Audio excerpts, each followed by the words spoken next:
Hello everyone, welcome back to our YouTube channel. I am doctor Krishnashree Das. आप सभी को हमारे एक नया कक्षा में तहे दिल से स्वागत करती हूँ। आशा रखती हूँ आप लोग अच्छे से हैं और स्टडीज़ ठीक से कर रहे हैं। आप लोगों को पता ही होगा, हम लोगों ने इस जो सीरीज़ चल रहे हैं इसमें हम यूजीसी नेट म्यूज़िक का पेपर जो सिलेबस है इसको डिस्कस कर रहे हैं। अभी तक हम लोगों ने यूनिट 1 और यूनिट 2 ऑलमोस्ट ख़त्म कर चुके हैं। अभी यूनिट 3 चल रहे हैं। इसमें जो रस है उसके बारे में हमने कंप्लीट कर चुके हैं। आज हम जानने के लिए प्रयास करेंगे जो बाकी विभाग बचे हुए हैं, जो राग रागिनियाँ का जो वर्गीकरण है उसके बारे में हम जानने के लिए प्रयास करेंगे। आप लोगों को पता ही होगा और हमें भी ये मालूम है, जो संगीत और राग का जो ये विभाजकरण और विभागकरण प्राचीन काल से ही ये चले आ रहे हैं और विभिन्न कारणों से उसका आधार जो वर्गीकरण है हमें हमारे समक्ष आते हैं। जो पहले हम जान लेते हैं इसका जो विभाग और वर्गीकरण हम देखते हैं, रागों का वर्गीकरण ये हो सकते हैं बेसिकली 4 जो मेन प्रकार है उसके हमारे समक्ष आते हैं।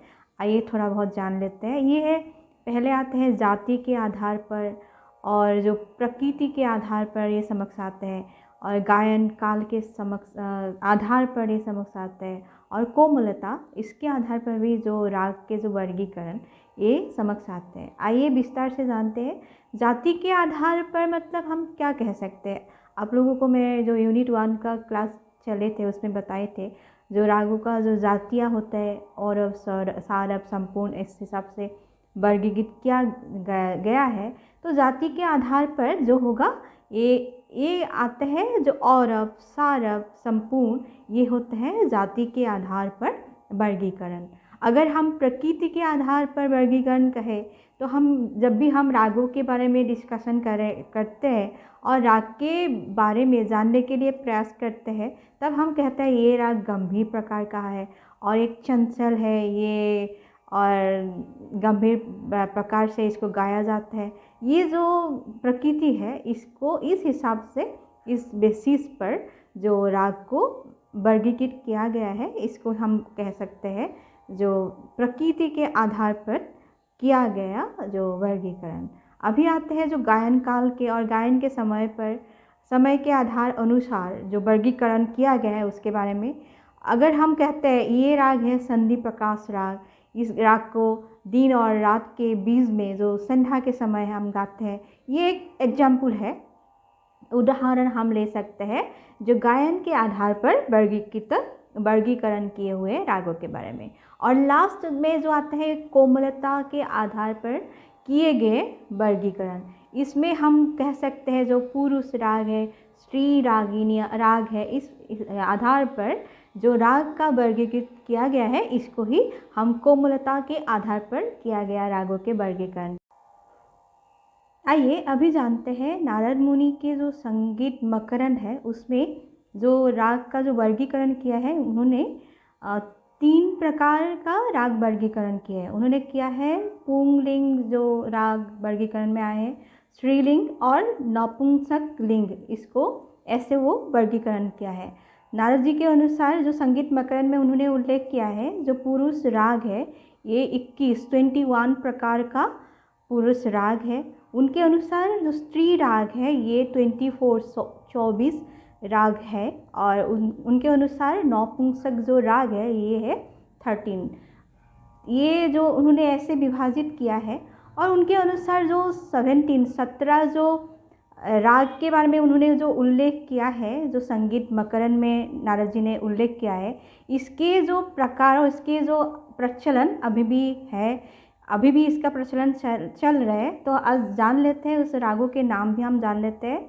इसके नाम हैं श्री, भूपाली, छायानत, बसंत, सौराष्ट्र, शुद्ध कल्याण राग है, भैरवी है, सिंधवी है, गांधारी, देसी, बिलावली, नारायणी, ललित, मेघरंजनी, धनाश्री और उसके बाद सावेरी और शंकराभरण, ये सब राग जो उन्होंने उल्लेख किया था, नारद मुनि ने जो संगीत मकरंद में उल्लेख किया, इसका प्रचलन अभी भी है। आइए अभी जानते हैं जो राग रागिनी वर्गीकरण में जो प्रमुख जो भाग है अभी जो प्रचलन में है उसके बारे में जान लेते हैं। ये राग रागिनी वर्गीकरण में 4 जो भाग, ये भाग ही ज़्यादातर अभी प्रचलन में है, उसके बारे में अभी जान लेते हैं। ये जो 4 विभाग है इसके नाम है शिव मत, और उसके अलग सा और एक नाम है, उसको सोमेश्वर मत ऐसे भी कहा जाता है। उसके दूसरे नाम है, दूसरे भाग है कृष्ण मत, उसको कल्लीनाथ मत ऐसे भी कहा जाता है। और तीसरे विभाग है भरत मत, और जो लास्ट वन है हनुमंत मत। तो आइए जानते हैं इन जो चारों विभाग है जो वर्गीकरण राग रागिनी वर्गीकरण में जो प्रमुखता में अभी है, इसके बारे में थोड़ा जान लेते हैं।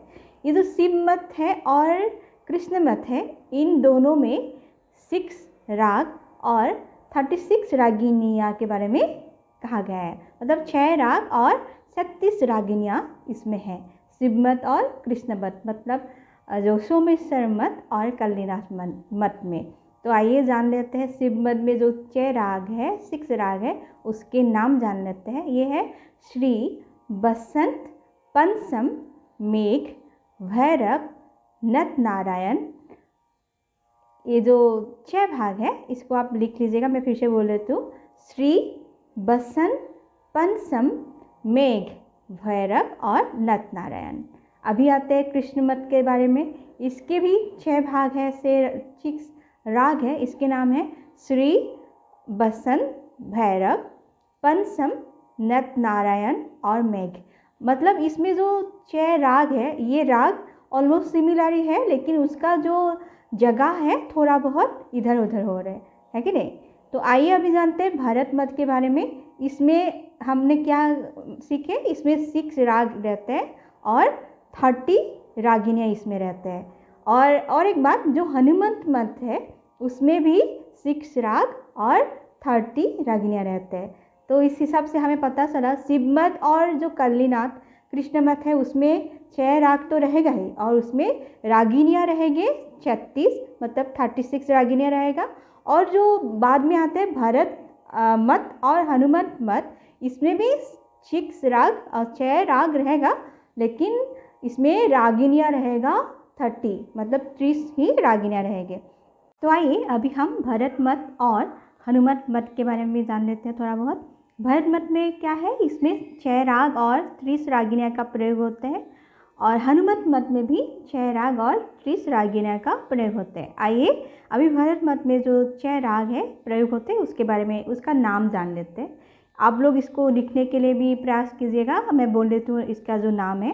इसके नाम है भैरव, कैसिक, कैसिक मतलब कौशिक राग को ही बोला गया है, और हिंडोल उसके, और दीपक, श्री और मेघ राग।